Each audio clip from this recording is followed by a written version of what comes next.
I was 18 years old when I started delivering pizzas for a place called Sal's, a small family-owned spot about a mile from my house. It was my first real job.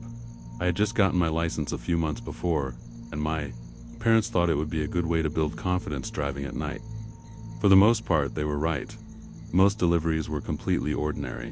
You pull up, someone opens the door before you even knock, they hand you cash, you hand them the pizza, everybody goes home happy. But there was one delivery during my second month on the job that I still think about constantly, even years later. It was a Friday night, maybe 10:30 or so. We were winding down for the evening, and I got handed one last run before close. One large pepperoni to an address about 8 minutes away, out past the edge of town where the houses start to get further apart and the roads stop being lit. I had never been to that street before. When I turned onto it, I immediately noticed how quiet it was. No cars parked outside. No porch lights, nothing. Just dark houses set back from the road with long driveways between them.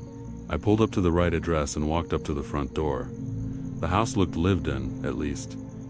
There were shoes on the porch and a welcome mat. I knocked and waited. About 15 seconds passed and then the door opened, but only about 4 inches.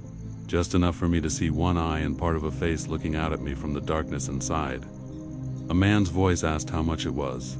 I told him. He said 1 second, and shut the door again.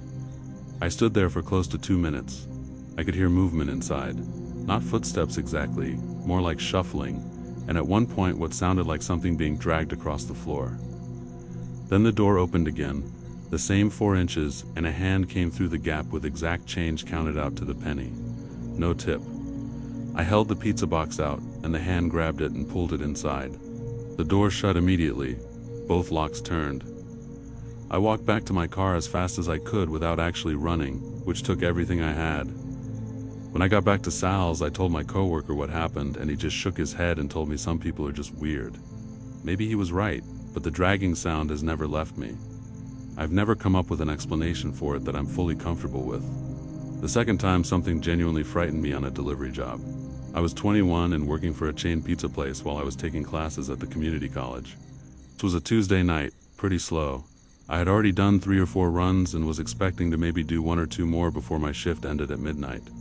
My manager handed me a ticket for 2 large pizzas and an order of wings. A decent-sized order, to an address in a part of town I knew pretty well. Normal neighborhood. Street I had delivered to before. I wasn't expecting anything unusual.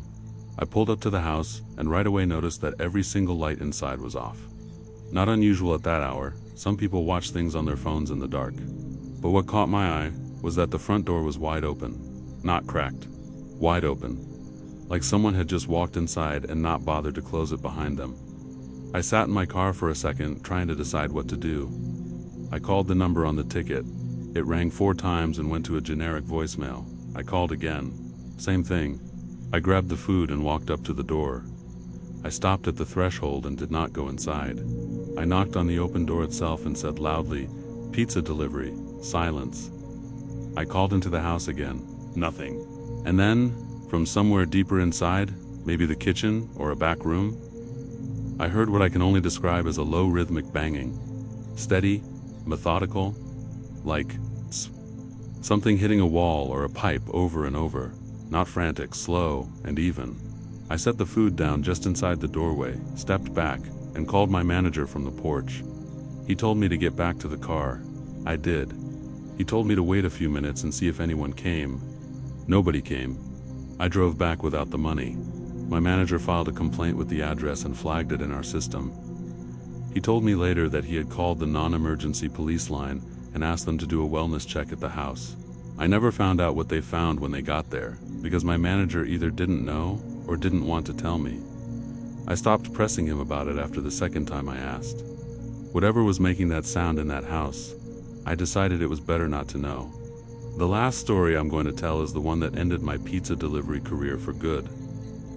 I was 22, working for a local spot called Marco's on the north side. I had been there about 5 months. Long enough to feel comfortable with the area and relaxed on the job, maybe a little too relaxed. It was a Saturday, close to 11 at night. I got a run for 3 large pies to a house about 10 minutes away in a neighborhood. I had delivered to probably a dozen times before. When I pulled up, the house looked fine. Normal front yard, porch light on, sedan in the driveway. I grabbed the 3 boxes, stacked them, and walked up. I rang the bell, and a man in his late 30s answered almost immediately, which always feels slightly off, like they were waiting right behind the door. He was friendly enough. He held the door open and called back into the house asking his wife to grab her purse. He looked at the boxes and said something like, "Man, that smells incredible." Completely normal. I relaxed. Then from upstairs there was a crash. Loud, like furniture falling. The man's expression changed instantly. He looked up at the ceiling and then back at me and said, very calmly and deliberately, "You should go back to your car." I said okay and took a step back. He said it again. "Go back to your car right now and wait." I handed him the pizzas and turned around and walked to my car quickly. I got in and locked the doors. A minute passed, then another.